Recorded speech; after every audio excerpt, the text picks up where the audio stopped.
Get them fired up and get them to the staging lanes, baby, because 8th Mile Apparel is now carrying Glowing Bracket Racing merch. Hats, t-shirts, hoodies, and much more can be yours today by visiting 8thmileapparel.com. We appreciate each and every one of you guys supporting the Glowing Bracket Racing YouTube and Facebook pages.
What's up, everybody? Casey and George back for another week of Going Bracket Racing Live. Sorry we missed you last week. It's May 21st, 2024, episode 155 of the Going Bracket Racing Live show coming at you on YouTube, Facebook.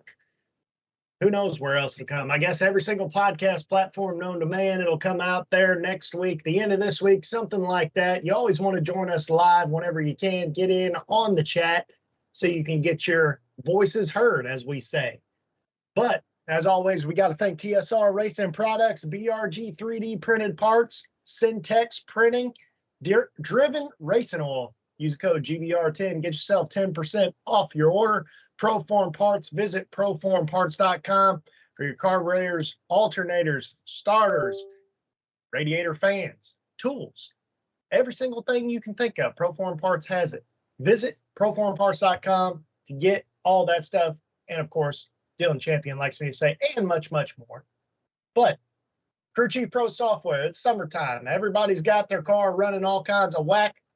You need to get Crew Chief Pro software and get all of your dial-ins in order. And of course, if you're filling your race car at night, choose the Easy Light. Get Easy Light for your race car fuel cell needs in the middle of those dark racetracks on the middle of the week. And 8thmileapparel.com, of course, get all your Going Bracket Racing merch, hats, t-shirts, hoodies, and much, much more. George, what's going on? It looks like I'm frozen over here, man. I don't know.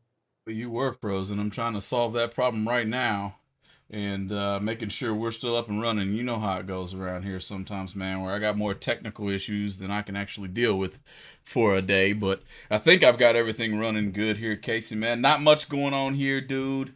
Definitely had that one day off there, I guess, last week and needed it, man. I was pretty wore out that day. I don't know about you, but coming off of a pretty interesting time out at Extreme Raceway Park, old Mo, he showed his face and the driver fell out of the seat. Let's just put it that way. You shouldn't take 41 at the stripe. Let's just say that. Especially when you know you got the race won. Time to get on the brakes. Got to do something. But you just can't roll through 41 to be 4 or 5 thou under. So, nah, man, not much going on here. Shoot. What about you? I think you were out a couple weeks ago. Oh, yeah, we've been racing a whole bunch out here. Just I feel like I just keep hitting a roadblock every single time that I go somewhere, man. It's always one thing or another. In fact, I ended up, the last time I ended up racing, we had some insane air. I was talking to some people that I'm sure anybody who watches Motor Mania would know if they're ever watching a race in the Southeast. Travis Morton, Michael Morton, Michelle Morton, or Michelle Pilo, I should say. We were all talking. I'm like, man, I don't know what just happened to my car. It just fell off 3 numbers out of nowhere. Everybody's did. It was just some crazy air being out there by the beach. Storms were everywhere in the area. We luckily didn't get hit. Michelle said that the weather station had been saying all kinds of crazy stuff. Travis said the same thing. Travis said, in fact, before we were sitting in his trailer and talking before we ended up leaving, or before I ended up going back to the trailer, and I said, man, he goes, you think this was a fluke or what? And I said, I would just chalk it up to a fluke because I always get in this situation where I think that, well, I should dial off this and it screws me. So I said, if I was still in, I'd chalk it up to a fluke. Of course, the round that I ended up falling way off, and everybody else did, my man was 3 on the tree. So there you go. So he just took a little bit and ended up beating me. But Travis says, well, what would you do? And I said, well, I would chalk it up to a fluke. Well, Travis chalked up to a fluke, won the whole race. So that's the 3rd race he's won this year. So he's doing a lot better than all the rest of us right now. Show enough performance, fabrication and wiring, got that thing in order over there. Travis is always a guy that can go out there and let go with the best of them. So I think he's a name you're going to start seeing pop up a whole lot more because he started doing a lot more big money racing out here. And him and his brother both are very good racers out here on the East Coast. And I think you're going to see them a lot more. Got you. Yeah, man, no, that's good stuff. I mean, we could talk about the wins of the weekend. This past weekend, one name probably rings pretty familiar in everybody's ear, which I'm not even going to get into, what he did out there at Holly Springs. Maybe we'll save that for the next show, Casey. We might have to dig up the old GOAT debate again, man, and talk about one of the greatest to ever do it, and that being Nick Hastings. So I know he's on everybody's mind. We're not going to talk about that quite today. I will shout out Jeremy Rosenthal. I saw his picture in the winner's circle. I believe he won no box on one of them days. And I think I see him in the chat now talking how hot it was in St. Louis this past weekend. Yeah, it's already getting hot. I don't understand it. You know, for a while we threw a lot of rain. Now all of a sudden it's like it's summer already. It wouldn't shock me if it's 90 degrees out right now. But got a lot going on this weekend, Casey, man. Gonna start it off, man, as we start this show. Definitely some things we want to talk about. It's great to start right here, so I'm just gonna flip this flyer over to you. The Spring Stampede, brought to you by The Hose Connection, starts Thursday. Expect to be live right there at first round eliminations right here on Going Bracket Racing on the YouTube channel. And if you haven't done so already, make sure you subscribe there. That is where you will be able to watch what I would call, Casey, a highly anticipated event, the Quarter Mile Showdown, which is definitely going to be worth the price of admission. I'm looking forward to that. Looking forward to bringing it to television near you. Thanks to Ezel Race Cars and everybody for sponsoring the live feed and things of that nature.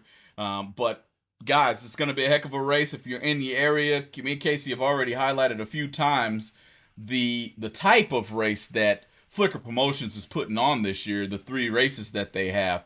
Casey, man, what do you think? It's it's a heck of a point series to start it all off. But then on top of that, you got a really good prize set going back, I want to say, almost 25 different places. And then not to mention, you're going for 5 on Friday, 20 on Saturday, and 20 on Sunday. What do you think, Casey? This looks like a pretty good race. Oh, yeah, absolutely. We were talking to Ryan Gleghorn earlier, who's obviously a big part of this race with Ezel. And I think Flicker Promotions, I don't know if that's just Johnny and Madison's deal or if Ryan's involved with that. I know Ryan has a big hand in that. But the big draw to this series, in my opinion, is the points program that pays back 20 spots. And it's not a bunch of cheap junk stuff that's like, oh, we'll give you a tire, but you got to buy a tire and stuff like that. I mean, they're giving away like full Moser rear ends. I want to say they're giving an Ezel car to somebody who wins the points championship. They're giving away a This Is Bracket Racing Elite deal. I mean, I want to say that This Is Bracket Racing Elite is like the lowest rung on everything. So my point is that everything is worth having. And the coolest part about this points program is that they're doing the half point deal, like VMP, as far as I know, started, or at least is in the forefront of they have the best points program for triple threat. Ryan saw the excitement in that. He was the main announcer for triple threat that year whenever Stevie Dustin came from like 26th or 29th and won the points championship the last day. What I mean by half points is First round means something. You can't use it for a time run because first round is worth a whole lot, because when you win first round, you get 10 points. When you win second round, you get 20 points, so on, so on. However, if you lose first round, you get 10 points, I think, for first round, or 0, maybe, whatever. But now second round's only 5 points for you. Third round's only 5 points for you. So you can make a big gain. So basically, as long as you're in, when they're paying back 20 spots, if you're in the top 50, you better go to that last weekend, because you could still get top 10. This is true. This is true. Yeah, I like this too, and you're 100% right. I feel like the whole structure came from that triple threat race that we watched. All of us pretty much watched or listened to or heard something about. That come from behind, come out of nowhere, started from the bottom and now you're here, whatever you want to call it. That type of a race that we watched over there in VMP. So, no, definitely. As we always talk, Casey, this flyer is very inviting. I expect to be a pretty packed house out there at Ennis Motorsport, or Ennis Texas Motorplex is the name of it. Can't talk today, but expect it to be a pretty packed house over there, and looking forward to having some fun out this weekend, man. So, no, Casey, let's talk about it, dude. It's been a lot going on these past couple. We got a chance to take a little break and let this develop a little bit. We'll start off with TB's race out there at in Michigan. I believe it's 131. Don't quote me, but I believe it is 131. He's going for 250 grand out there, Casey. Talk to me about how he already has, I want to say there's maybe 40 entries left. Last I saw, something like that, maybe 50, in a race that was quote unquote said not to be able to happen in this location anymore. What do you think, Casey? This is a pretty big deal we're watching unfold out of Race TB Promotions. Man, it kind of proves what we were talking about earlier today on the phone, which was, I told you that a lot of these races anymore are more of a destination, and not necessarily a destination as in, oh man, we're in, Bradenton, Florida at Christmas time. That's not what I'm talking about. I'm talking about you go there and you have an experience more than anything. Kind of like Spring Fling, perfect example. Their whole mantra is race it, experience it. And race it, experience it doesn't necessarily mean we're going racing for X amount of days. It means we're going racing here. They have these drawings. They have shootout races. They have a night where they cook a whole bunch of steaks. Like Travis, the guy I was telling you about earlier, told me, man, the Spring Fling, he said they went to this racer appreciation party, and they're like, oh, let's go get one of these steaks that's probably going to be some cheap steak like you'd get at Applebee's or something like that. And he's like, no, man, he said that steak was like this thick, and they had a chef in there making them, and he said it was awesome. Right. So, right. I mean, the point is that when you're spending this kind of money on a race, you need a reason to want to go back, because I would say, probably 50% of people are going to lose money going to that race no matter what happens, and know they're going to. You have to have a reason for them to want to come back. Be it my wife had a good time, be it was a great location, be it we could go to the beach, my kid had fun, golf cart races. Like, it just has to be something, because you are taking vacation days to go to a lot of these major races, because there's travel time involved.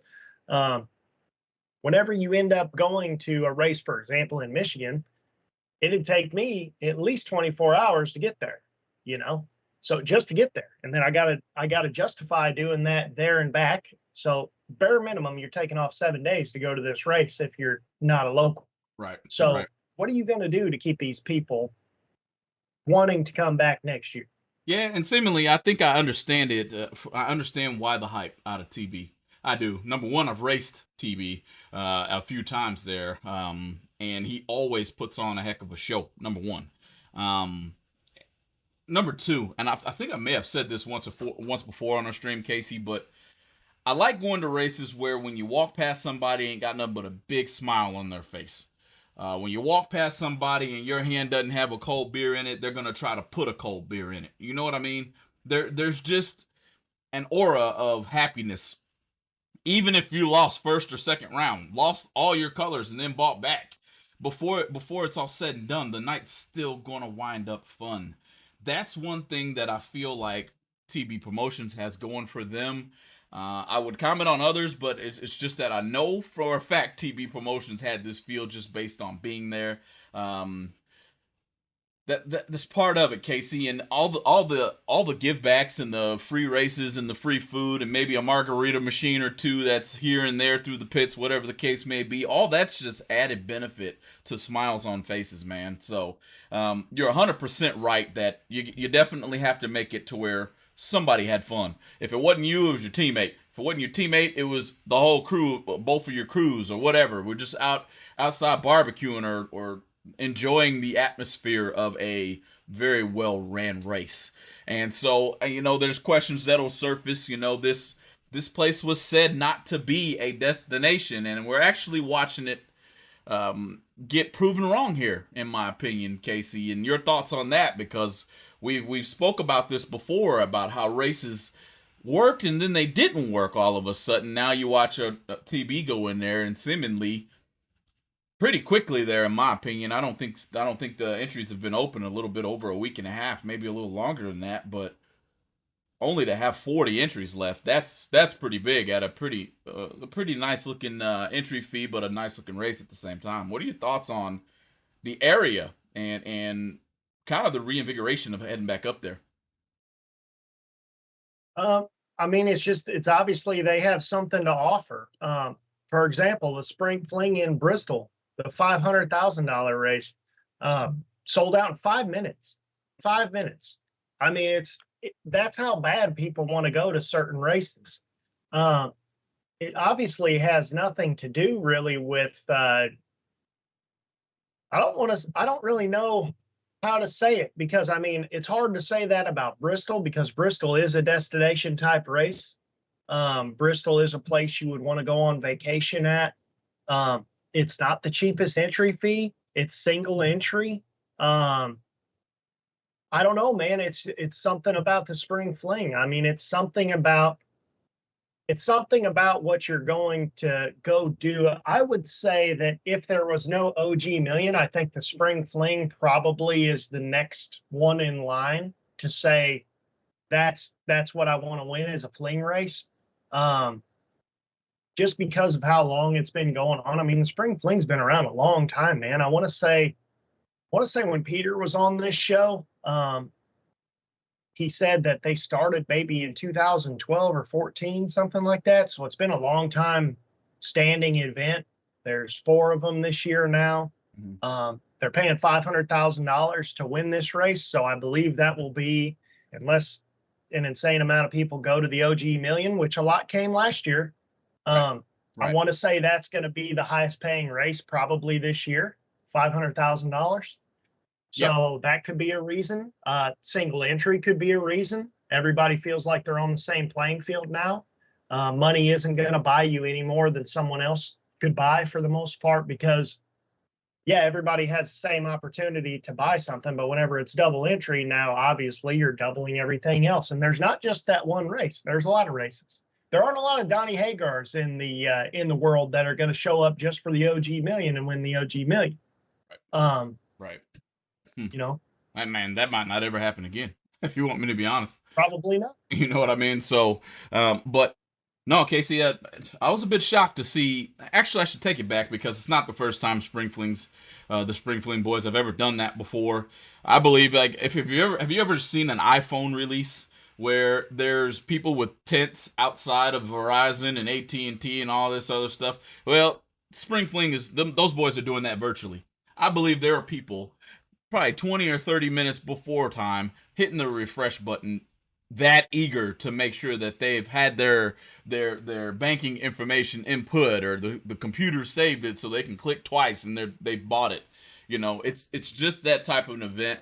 And that's what I'm telling you guys. You snooze at some of these races and you will lose, and you'll be asking yourself, what, this thing is sold out already? And then you'll be on an alternate list, hoping that somebody has to back out for hopefully good reason instead of bad, but have to back out of the race so that you can attempt to gobble up that few couple of entries that may float through the Facebook or other avenues so you can get there. But obviously, Casey, the mountain itself draws quite the crowd.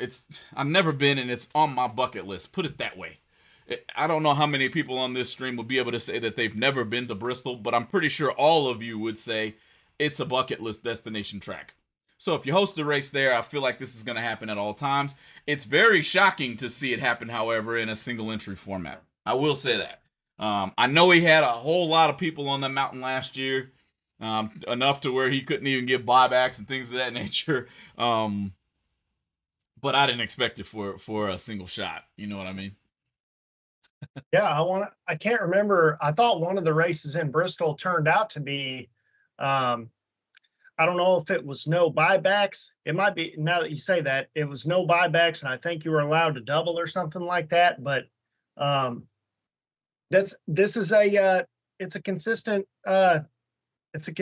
thing with the Spring Fling. They're selling so many entries. Will they be the first series that says we're only single entry?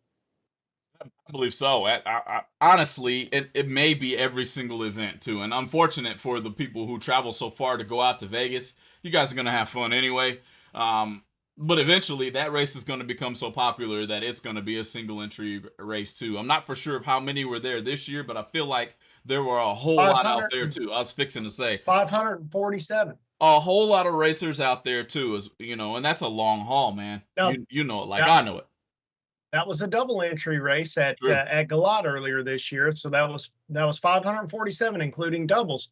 But our last episode, I said something about, I thought 75% were doubled, and Gleghorn said that it was more like 25 or 50 or something. I can't remember what he said. So that being said, I mean, there would have been like 400 entries if they were all singled, something like that, if what he's saying was right. That's a Michael Beard question. He needs to chime in. It's a Beard question. Either he needs to chime in or he needs to come on the show. Knock, knock, Michael Beard. And let's have that conversation live right here. But what is the actual disparity in between how many people have doubled and how many people are single entered? Because our odds are getting skewed if we think it's more than what it actually is. But regardless of all that, that's a lot of cars doubled or singled. I don't care. 580 something entries, whatever you said at Galot, that's a lot of cars to put down a racetrack, man. You know what I'm saying? And they did it flawlessly. And it's a lot of cars to park too, man, because you think about it, I want to say a few years back, I want to say that they said that there were 890 cars at the U.S. Nationals. So, I mean, whenever you really think about it and you think about the fact of what the U.S. Nationals is, like that is the drag race, period. Like that is what it is. Everyone will agree with that. I don't care if you care about class racing or not. I know a lot of people that watch this show are biased towards bracket racing. Obviously, it's called going bracket racing. What do you expect? But the fact of the matter is that I think if there is one class race that everybody would want to win, it would be some U.S. Nationals style race. However, if there's 890 cars at the U.S. Nationals that's been going for seemingly the entire history of drag racing, the sanctioned drag racing events, to say that there's 547 cars at the Spring Fling, I mean, that's kind of unbelievable to think about that whenever everybody's saying, oh, man, well, drag racing's dying. It's this, it's that. Well, it sure doesn't look like it to me. Yeah, I'm sorry. I don't give it anywhere near, especially, I know this is the big money scale, but I've been watching even the local drag races really thrive, where you're coming to some tracks and there's 125 top bulb cars, there may be 80 bottom bulb cars, and 25 or 30 different junior dragsters. Yeah, that's not a lot of depth in my opinion, and then it's showing you the next generation in those junior dragster classes. You know, you got junior street, you got all these classes that are actually going now. So really feel like if we were to do a temperature check, which Casey, there's another episode we could do an actual temperature check on the state of bracket racing in today's market. I actually think it's really good. I'm pretty sure a lot of people will agree with that as well, man. But you know, man, there is the adverse side to this thing, man, and kind of another topic that we will get to. But I'm gonna roll a commercial here real quick. and get our sorts together, kind of get everything in order for this next topic, because it's not as positive as the other two that we've just come off of. So hang in there, hit the share, hit the like, make sure you're subscribed, and we'll be right back with more on episode 155 of Going Bracket Racing Live. Casey, that rhymed. I should be a rapper or something. I'll be back. Here we go. Unleash your horsepower with ProForm Super Street aluminum roller rockers. Utilize the latest cutting-edge manufacturing and design processes. The dual contoured body design allows for more rigidity with a greater strength-to-weight ratio, increasing engine power. Super Street aluminum roller rockers are available for a variety of applications and specs for Chevy, GM, and Ford, including pedestal mount, as well as a Chrysler shaft mount style rockers. On the strip or the street, ProForm has you covered. BRG Motorsports 3D printed racing parts are able to provide you with whatever you desire to enhance your drag racing operation. Items like safety belt magnets, nitrous bottle holders, and even quick release delay box mounts are able to be obtained from BRG Motorsports 3D printed racing parts. Have a look at top selling items such as helmet hooks and steering wheel hooks, which are proven to make it easier to maneuver throughout your race car. You can contact BRG Motorsports 3D printed racing parts at telephone number 765-729-1177. ProForm wedge locking header bolts are the last set of header bolts you'll ever need. Each bolt comes pre-assembled with a pair of special locking washers. Wedge locking header bolts are manufactured with grade 8 steel and come in 1 inch and 3/4 inch lengths.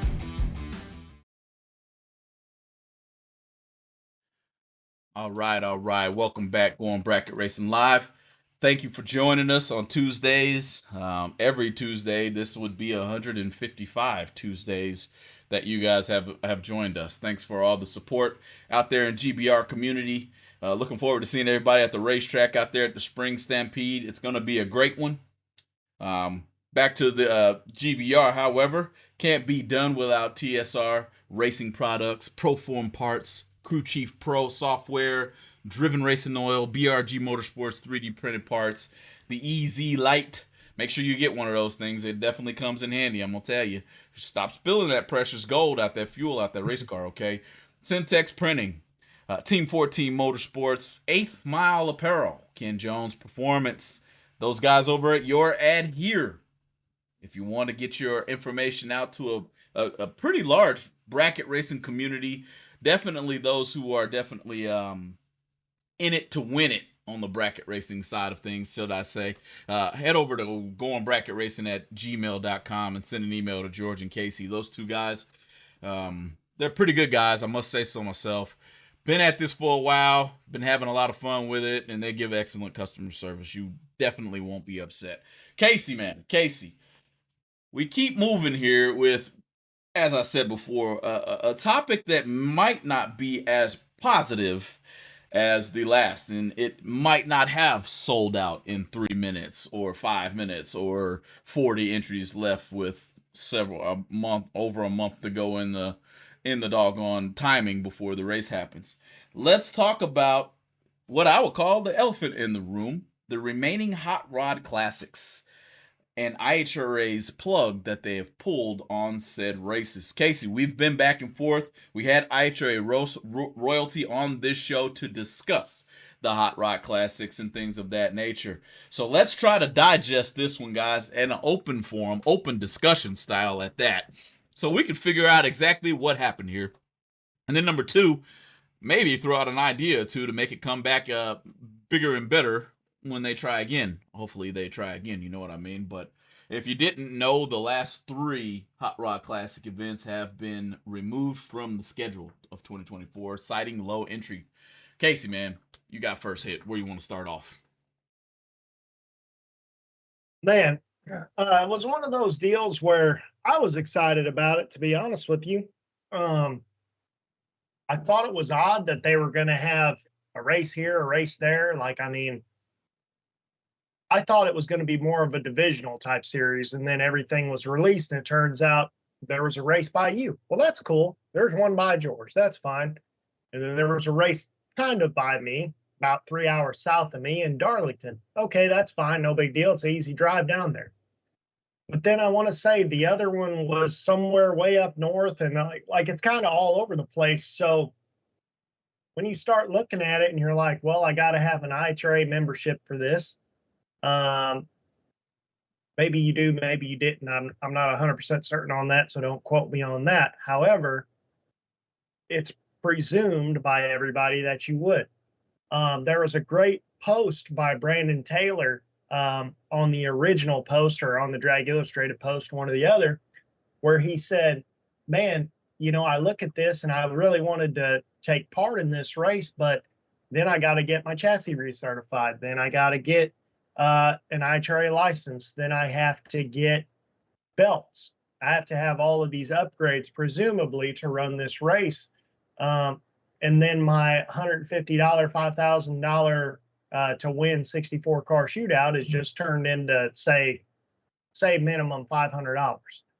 So, and then you look at the fact that, first of all, the Darlington weekend was horrible weather for all of this southeastern area. I was racing that weekend. The only place that raced was Kinston, and I was there, luckily.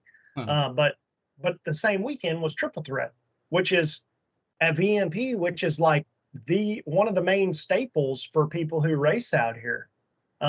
So you can't schedule on something like that.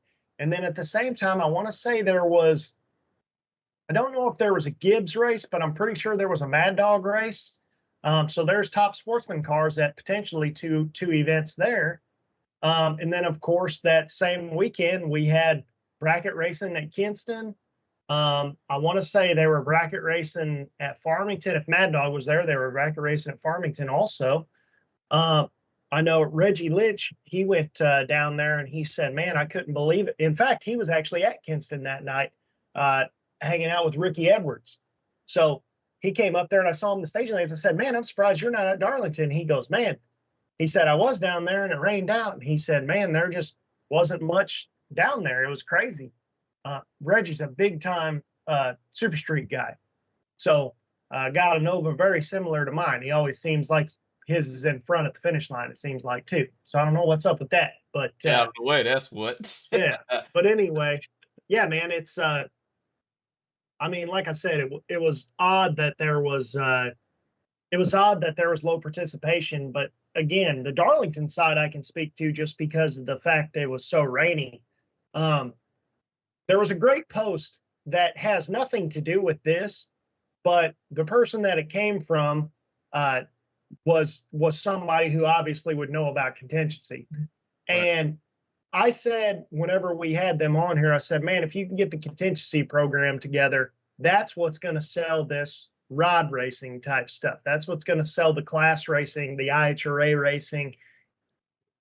Like NHRA and Wally's and all that stuff, there's people who care about that. I don't think anybody our age and below really cares about that very much anymore. I would love to have an Ironman. I got a couple Wallies. I don't have an Ironman. I'd love to have one, but it's not going to make or break my racing life to never have one. However, Dan Fletcher had a post. He was talking about some NHRA racing, but one of the quotes I want to take out of there, he says, there's not much money to be made at NHRA events anymore, but it still would have been around $8,000 total for a final round.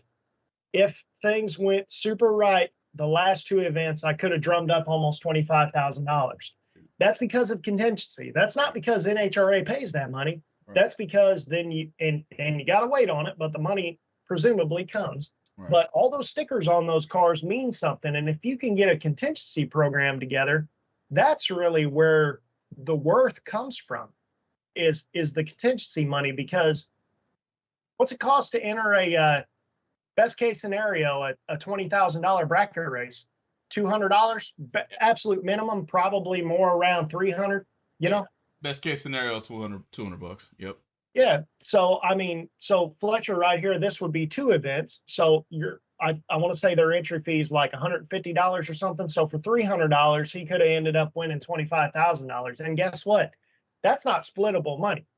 Now you got to win the race to be able to get that money. But the fact is the money's there. And typically there's a lot less cars. typically the competition's not necessarily as stiff, at least not through all the rounds.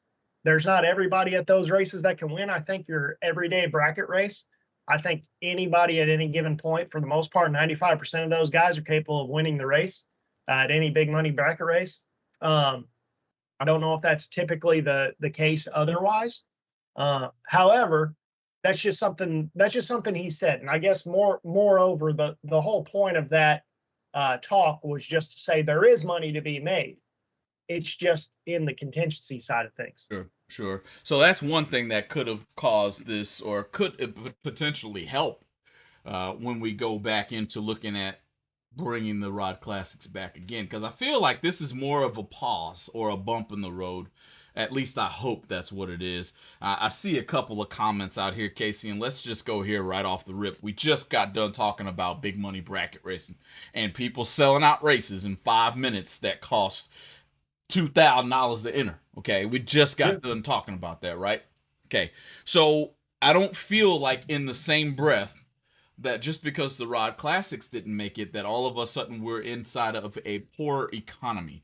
What are your thoughts on that, man? Because I'm and chat as well, everybody. I see a lot of comments out here, and I'll let Casey read the YouTube side of things there, but we can't point the finger at economy and on one hand, and then point the finger at I don't know what the heck on the other two hands. I know they're two 100% reputable promoters, okay? Not to say that IHRA isn't, because they are as well. But we're talking bracket racing, we're talking Rod Classics that got something other than bracket racing, but a small bracket racing sample size of 64 cars, I believe, in the field. Casey, can we quote economy on this one? I think so. I think TB and the Spring Fling this week proved that. I mean, it's obviously nothing to do with that. Those races are far more expensive than the Rod races and than anything that IHRA offers. I think the problem is that, again, they were here, there, and everywhere whenever, for example, my general area, and I pulled up IHRA's website over here to tell you which tracks are where. But I don't understand why we didn't essentially have a double divisional at in the Carolinas, whatever this division is for IHRA. I think it would be Division 2 or 9 or what. I don't know. They're backwards for what I'm used to. It might be 9. But either way, we have Piedmont Dragway. We have Roxborough Motorsports Park, which just did a ton of improvements, by the way, basically repaving the entire facility, including the track and the staging lanes.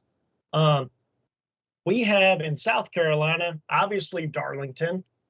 You know, there's tons of stuff, and I'm just scrolling through this right now. So there's more in this area, but there's at least 4 tracks here that custom tees in Virginia. There's another one. There's a ton of tracks in this area that if you're going to bring back this type of racing, why wouldn't you do it in a regional setting where you could have essentially a Saturday, Sunday race or something like that?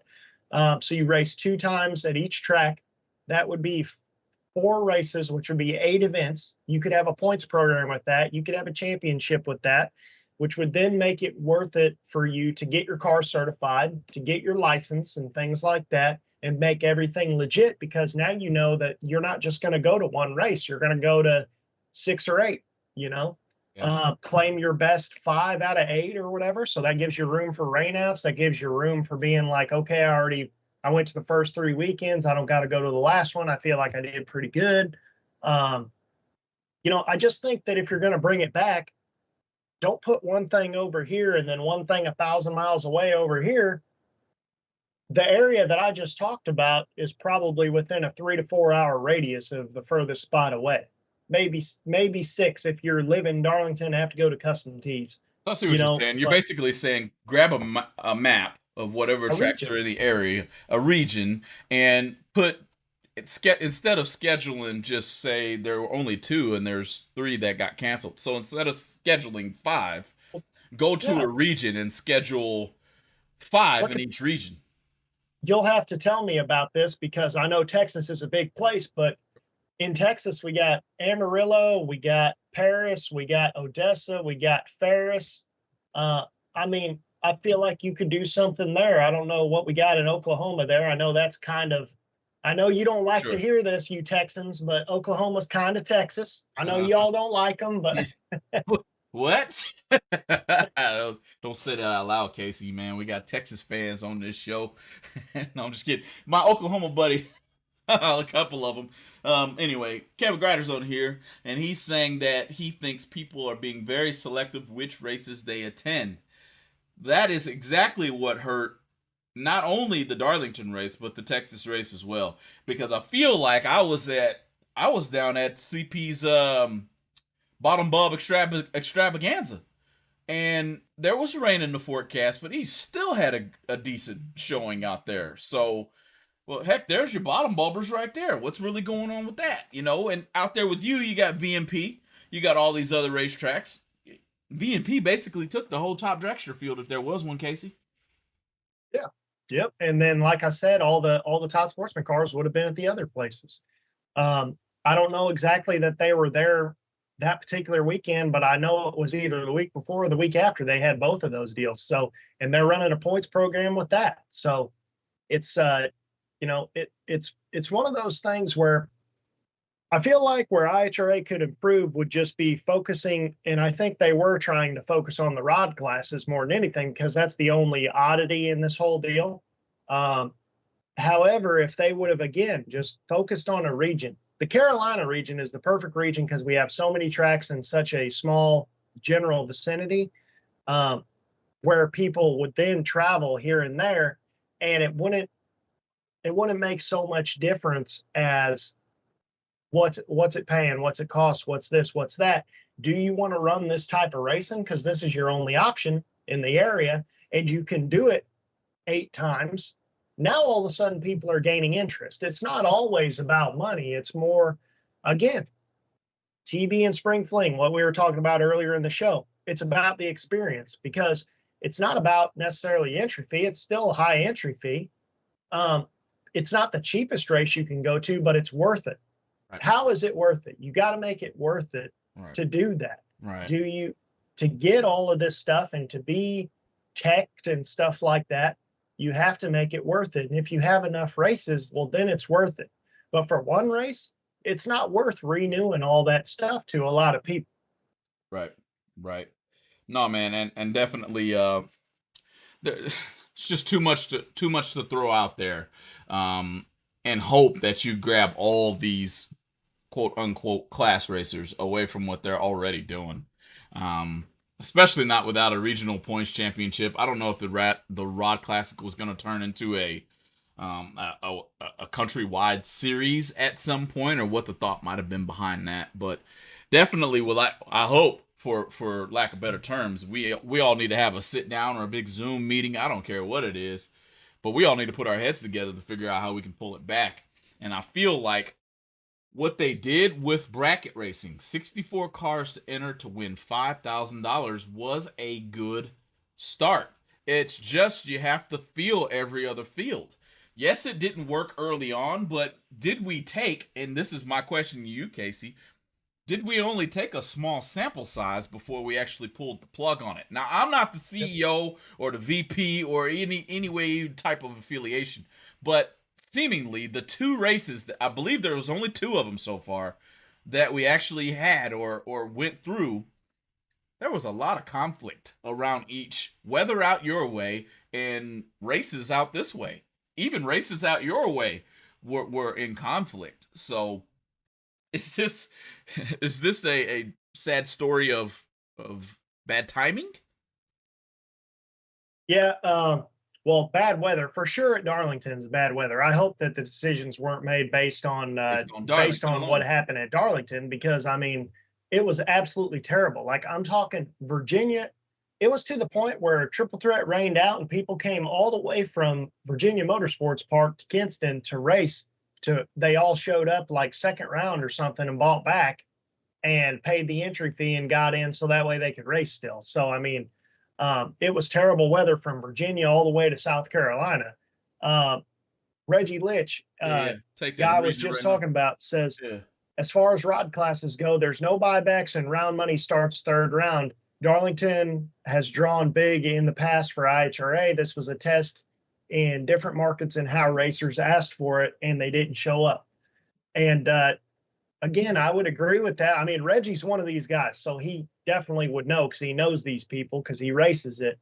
I wonder if the weather scared people out. I don't think you had to pre-enter the rod classes. You had to pre-enter the shootouts, obviously, because they were capped. But the rod classes could have been the fact that they were sitting here watching the weather. Another hard thing about the rod classes, in my opinion, is, for example, I want to say like a slower side super comp car is going to go 6 flat on the throttle stop to the 8th mile. And they're running 8th mile only in IHRA, so they got to run 570 now. Well, you only have, I would say, 2 runs, 2 qualifiers to be able to figure out how to get back to 570. And that throttle stop stuff, I mean, if you're a guy that does it every weekend, it's not that big of a deal. It's still not easy, but to kill the car and figure out where 570 is or wherever you want to be at, that's pretty tough to figure out. And if you're trying to grab like a guy like me that's ran Super Comp 1 or 2 times, and I'm going to go out there and just put some random number in it and be like, well, that didn't work, and put this number in it and be like, well, that didn't work, so I guess I'm holding 2/10 or something right now. You know, you're not going to get a lot of new people doing it that way. Right. So, so I mean, that could be another thing. I did hear Reggie could speak to this if he's still watching. I did hear that there were some NHRA races on one side or the other of Darlington. Like maybe there was a divisional on before Darlington, maybe there was a divisional after Darlington. So there might have been people that couldn't go there due to timing. I know that CCRA tried to get involved with that deal, but it was something to do with a scheduling conflict with them, which would have been a great thing to have there because they usually have like 50 cars there. Right. And that's basically stock and super stock combo. Right. So that would be cool. Right. Whatever the case, man, I just felt like I wanted to see, you know, everybody wants these rod classics back. I kept hearing it myself. Everybody heard it. And kind of similar to what Reggie's saying here, you asked for it, but you didn't support it. And at the same time, you probably would have supported it and the weather was bad. So this is a tough one, man. This is like changing your leave from 5,000 to 4,300 and then changing your shift down to 6,800 from 7 and trying to figure out which one actually helped you. You know what I mean? You're changing so much. Let's throw in changing the suspension too, right? You're changing so much to figure out why your car is reacting a certain way at a certain point of the track. There's too many variables to throw into why this whole Hot Rod Classic deal didn't pan out. And Casey, man, I think sponsorship and contingencies probably, in my opinion, those are the 2 biggest issues. Number 1, I don't think they were paying enough money in some of those higher up classes. I mean, you're not going to draw a big crowd of super expensive car to run for not a lot of money. So yeah, the contingency definitely needs to be worked on because then you don't have to pay that big high number sum. Yeah, but that's the reason why you know, ultimately that's the reason why NHRA can get away with paying $1,200 to win or whatever, because like Dan said in this deal, that could turn into 8 after you win the race. You know, and that didn't come out of NHRA's pocket. That came out of everybody else's 500 here, 200 here, stuff like that. Drag Racer 4809, man. No, I didn't do it, but there's enough going on. I felt like changing everything on old Mo.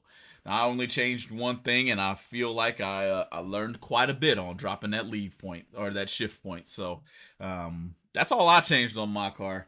And then Ross Gould says there were less than 6 top dragsters in Darlington. Okay, Casey, man. Anyway, I don't even know where to go from there. You know how many dragsters we have in this doggone sport? On any given weekend, they were all at triple threat. Right. Exactly how you called it, man. And then triple threat rained out, right? There were, triple threat rained out. But I'm telling you right now, there were. So of the people that I know that came to Kinston after triple threat rained out, which obviously that's an insane thing. Like they're literally showing up, buying the entry fee, buying back into second round, never having, some of them might not have ever even raced there. And there were 1, 2, 3, 4, 5, 6 people that I know that would have qualified for top dragster that just flew in there to race at Kinston. You know what I'm saying? So so my point is that they were all at triple threat. You can't schedule on top of triple threat. I mean, that's a staple out here. You just can't do that. And if you're going to race triple threat, there's a lot of people that have a door car and a dragster out here. All the dragsters are going to triple threat. It's a great pit area, IHRA national event facility.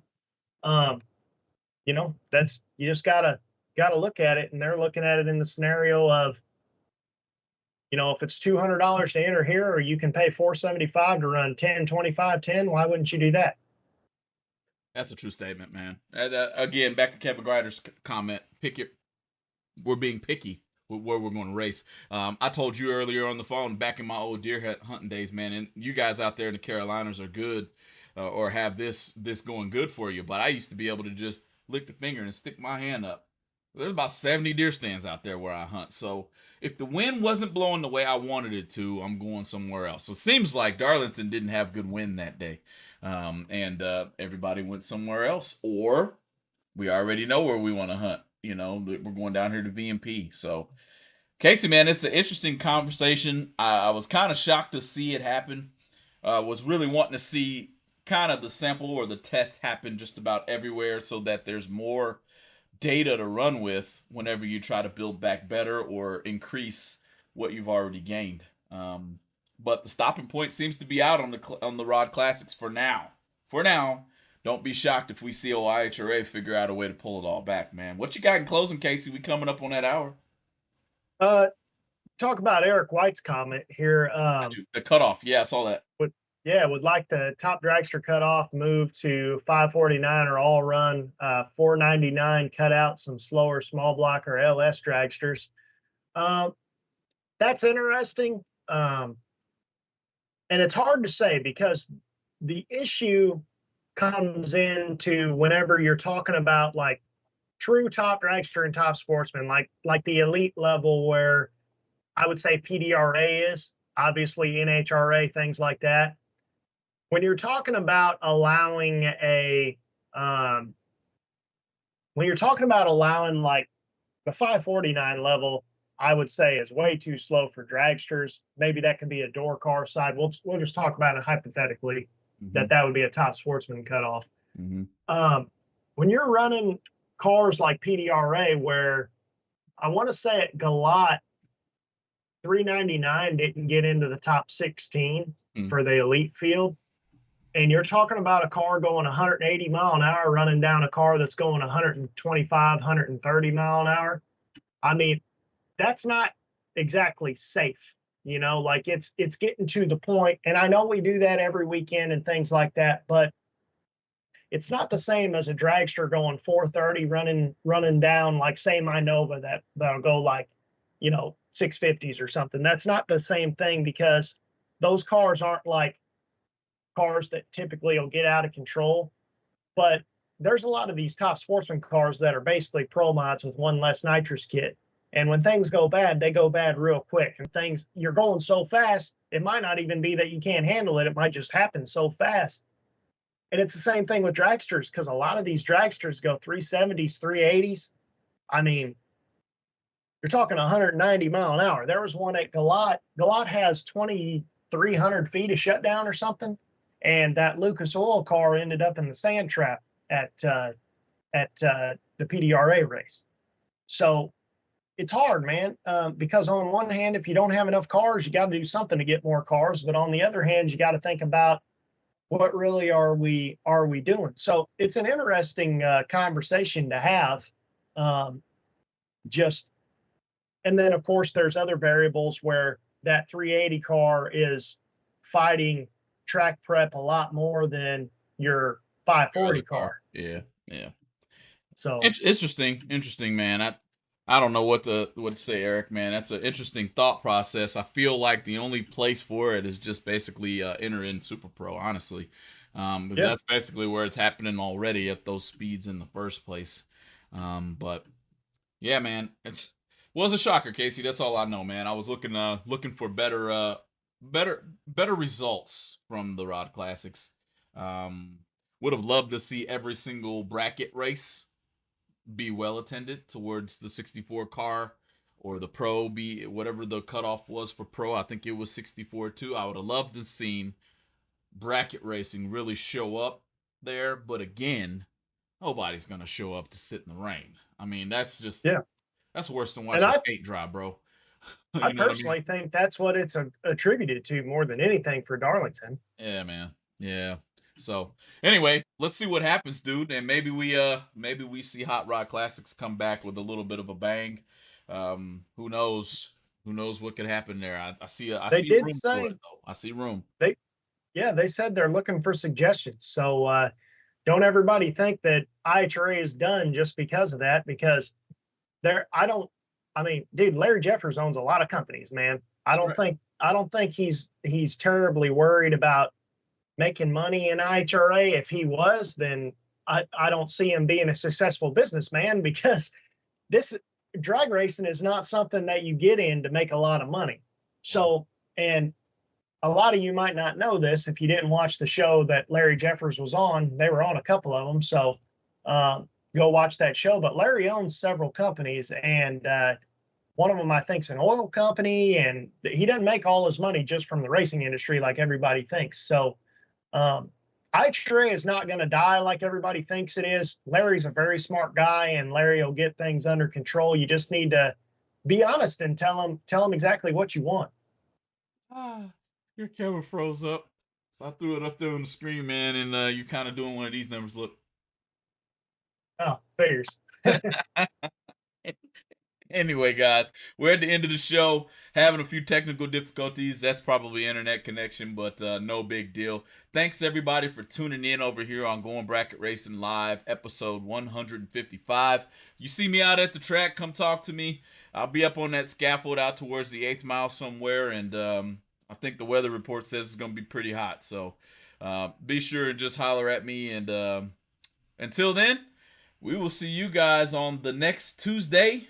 And hope you have a good one. See you later, guys.